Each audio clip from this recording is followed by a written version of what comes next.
Olá pessoal, estamos aqui na parte 2 da nossa playlist, nossa série sobre nascimento da criptografia de chave pública. Aqui quem fala é Edmar Veríssimo do canal Criptografia na Veia. Nesse vídeo nós vamos falar um pouco sobre funções bidirecionais e funções unidirecionais. Vamos lá. Bom, no mundo cotidiano a gente executa várias tarefas, né, no nosso dia a dia. Algumas elas têm são bidirecionais e outras são unidirecionais. Aqui eu coloquei alguns exemplos. Por exemplo, ligar e apagar a luz é uma tarefa bidirecional. Transferir a água de uma garrafa para outra. Você tem duas garrafas uma do lado da outra, transfere a água da garrafa 1 para a garrafa 2 e depois volta da garrafa 2 para a garrafa 1 sem nenhuma dificuldade. Colocar e retirar o lixo da lixeira. A sua lixeira está com metade do saco de lixo cheio, você resolve jogar fora e depois, em prol da menos plástico no nosso planeta, né, você resolve recolocar o saco na lixeira e esperar que ele enche até o final para que você substitua o saco de lixo. São exemplos de tarefas que você faz e desfaz, né, são tarefas bidirecionais. Tarefas unidirecionais, por exemplo, quebrar um ovo. Você pega o ovo e facilmente você consegue quebrá-lo. E você vê ali a gema e a clara. Mas você pegar um ovo quebrado e voltar ele ao seu estado original é praticamente impossível. Misturar tinta azul com tinta amarela. Você mistura a tinta azul com a tinta amarela. Nem sei que cor que vai ficar essa tinta. É fácil você misturar as duas tintas, mas uma vez elas misturadas, você separar de novo ela em tinta azul e tinta amarela é uma coisa muito difícil. Outro exemplo, bater no liquidificador os ingredientes da massa do bolo. Você coloca lá a farinha, o ovo, o açúcar, o leite, bate tudo e você obtém a massa. Mas a partir da massa você obter aqueles ingredientes anteriores todos em separado é praticamente impossível. Então eu dei esses exemplos das tarefas porque a gente vai fazer isso agora com as funções matemáticas. Bom, na matemática também existem coisas, ou melhor, funções assim, semelhantemente a essas tarefas que eu mencionei. Um exemplo de uma função bidirecional é a função de x, ou y, né? Que é igual a 2x² mais 10 dividido por 2.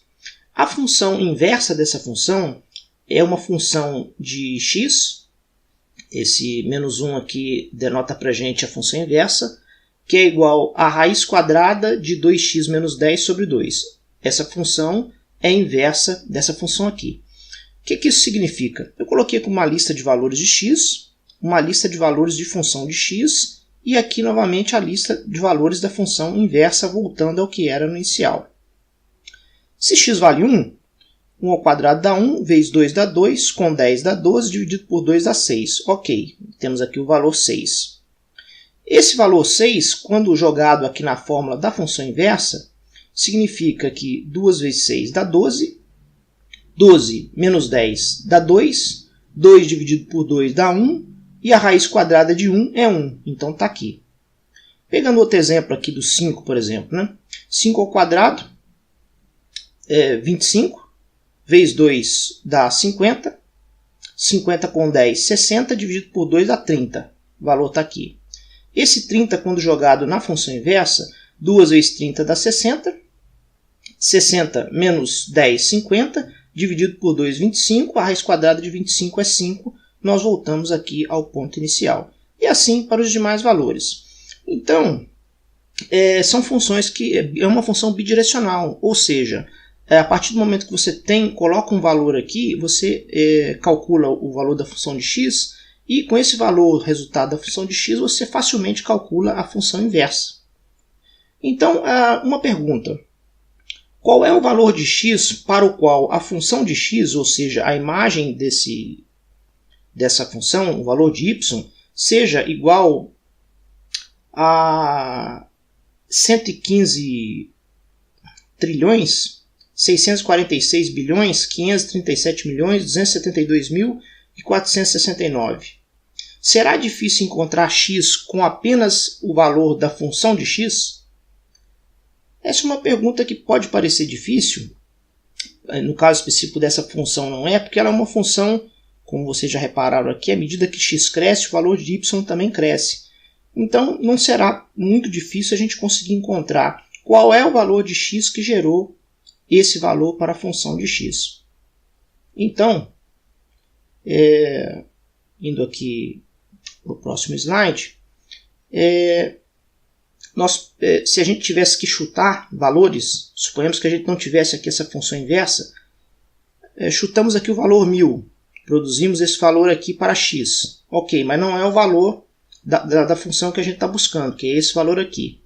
E assim a gente vai aumentando o valor até chegar aqui em 10.753.908, que produz exatamente essa saída que está sendo buscada.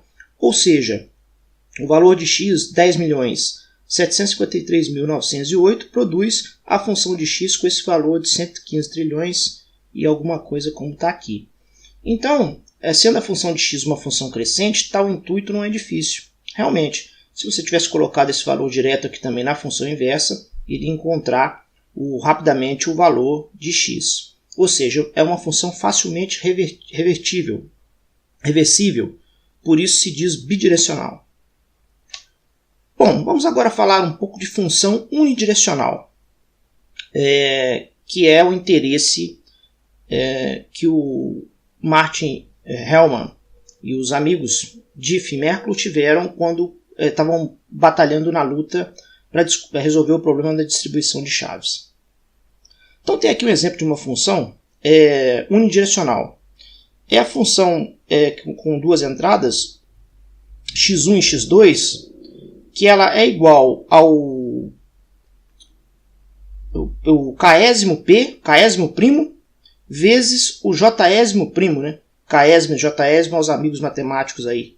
Homenagem, né, aos amigos matemáticos, que na matemática usa muito esses termos. O que eu quero dizer com isso? É a função de x na qual eu tenho... A função de x ela tem como resultado um semiprimo. Um número semiprimo é aquele que é formado pela multiplicação de dois números primos. E o conceito de número primo é que ele só tem como divisor um e ele mesmo. Ou também que ele não tem divisores triviais, né? Os divisores triviais é um e ele mesmo. Qual seria a função inversa dessa função unidirecional? Ela existe. Ela poderia ser denotada como uma função de x a menos 1, que significa a função inversa, que seria igual a fatorar x. Fatorar o resultado dessa função. Então tem aqui uma tabela exemplo. Por exemplo, eu escolho aqui 2 e 13, que são dois primos. Multiplico os dois, tenho 26 como resultado. Esse 26, quando a gente faz a fatoração dele, nós obtemos o PK igual a 2 e o PJ igual a 3.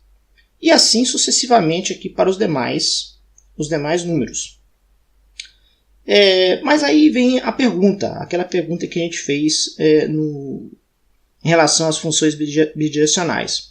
Qual é o valor de x para o qual a função de x é igual a 53.131.359.557? Será difícil encontrar x apenas com a função de x? Notem vocês que, diferentemente da função bidirecional, quando eu digo fatorar x, eu não tenho aqui... eu tenho um conceito da fatoração que é muito simples de entender. São os números primos que multiplicados geram um determinado número composto. Pelo teorema fundamental da aritmética, todo número todo número composto é formado pela multiplicação de dois ou mais números primos. Todo número pode ser decomposto numa sequência multiplicativa que só tenha números primos. Só que não se diz como fazer isso. Aqui, como por exemplo os nossos números são pequenos, esse trabalho se dá por tentativa. Eu pego 26 divide por 2, já deu 13, já deu resultado. 51 divide por 2, que é primo? Não. 51 divide por 3, divide. E o outro par é o 17. Achei então o que eu estava querendo. Só que para esse número grande, à medida que o número vai crescendo, esse trabalho vai ficando difícil, porque eu tenho que fazer vários testes para tentar chegar no resultado. Vamos lá. Bom, então aqui nós vamos tentar aqui, eu joguei um número qualquer, aqui um número primo qualquer, 6.323. E multipliquei por um outro primo, 8.402.917. Obtive o número 53.131.644,91. É próximo do número que eu quero, né? Ou seja, o resultado da função x1, x2 está próximo, mas não é exatamente. Não é exatamente o número que eu quero. Já que o teorema fundamental da aritmética diz que o número composto ele é decomposto em fatores primos e de uma só forma, de uma só maneira. Excetuando a ordem que esses primos aparecem, os elementos são rigorosamente só de um jeito, só tem uma sequência, ou no caso de um semiprimo, só existem dois primos que multiplicados totalizam esse número aqui. Então aí eu fui tentando aqui outros números, chegando perto do resultado, mas não consigo descobrir o PK e nem o PJ. Notem que o problema inverso, a partir do momento que eu tenho os dois números primos, multiplico para produzir o resultado, é um problema simples de fazer. Ou seja, a função que está baseada aqui em x1, x2, que é justamente multiplicar o késimo primo vezes o jésimo primo, é muito simples de fazer a partir do momento que eu tenho os dois primos. Com o resultado dessa função, para fazer a função inversa e fatorar esse valor de x que entra na função inversa, não existe um método para fazer isso até hoje na matemática. Existem algoritmos que facilitam essa tarefa quando os números são grandes, mas se o número é realmente muito grande, é muito difícil de conseguir decompor um semiprimo, que é um número formado pela multiplicação de dois primos, encontrando esses dois primos. E esse é justamente a segurança do algoritmo assimétrico RSA, que é muito utilizado nos dias de hoje. Então vamos lá. Pegando aqui um computador e pedindo para varrer esse número através de uma pesquisa exaustiva, nós encontramos a resposta correta, que é 55.103 vezes 964.219, resulta nos 53 bilhões que a gente estava procurando aqui. Parece que não foi difícil, correto? Bom, então me diga quem é o késimo primo e o jésimo primo que multiplicados produzem a função de x igual a esse número aqui, que é um pouquinho maior. E aí? Como é que a gente faz? Se você colocar isso no computador e pedir para divide por 2, depois divide por 3, divide por 5, dividir por todos os primos, vai se gastar uma quantidade absurda de tempo e uma hora ele vai achar a resposta. Mas quanto maior o número for, pode demorar 1 ano, 100 anos, 1000 anos, milhões de anos, bilhões de anos, trilhões de anos e por aí vai. Bom, aqui nós temos o resultado. Eu produzi esse semiprimo a partir de dois primos que eu já conhecia. Então, de posse do PK e do PJ, que são esses dois primos aqui, rapidamente eu multipliquei os dois e produzi esse resultado, certo? Mas, a partir do momento que eu apresento esse resultado e faço a seguinte pergunta, dizendo quais são os dois primos que geraram esse número, é muito difícil de você... não existe um algoritmo para isso. Não existe uma resposta matemática direta para isso. Então, a conclusão é a seguinte. Eu levei apenas alguns segundos para calcular a função baseada aqui em x1 e x2, mas você vai levar muitíssimo tempo para descobrir PK e PJ, que é o késimo e o jésimo primo, a partir do resultado dessa função. Então, isso é uma função unidirecional, ou seja, ela trabalha com muita facilidade para gerar o resultado de um lado, mas, porém, a função inversa dessa função é uma função muito difícil. Então, o Martin Hellman e os seus amigos perceberam que, através do uso dessas funções unidirecionais, eles poderiam, através do conhecimento dessas funções, eles poderiam talvez conseguir alguma fórmula, algum algoritmo para resolver o problema da distribuição de chaves que eles estavam procurando, né? Então eles perceberam que essas funções unidirecionais tinham que ser melhor estudadas, era uma coisa que eles estavam se dispondo a fazer. Então, nós concluímos que existem na matemática funções que são bidirecionais e unidirecionais. As funções bidirecionais são revertidas sem esforço considerável. E as funções unidirecionais, ao contrário, né, não podem ser revertidas facilmente e demandam uma quantidade muito grande de tempo de processamento para fazê-lo.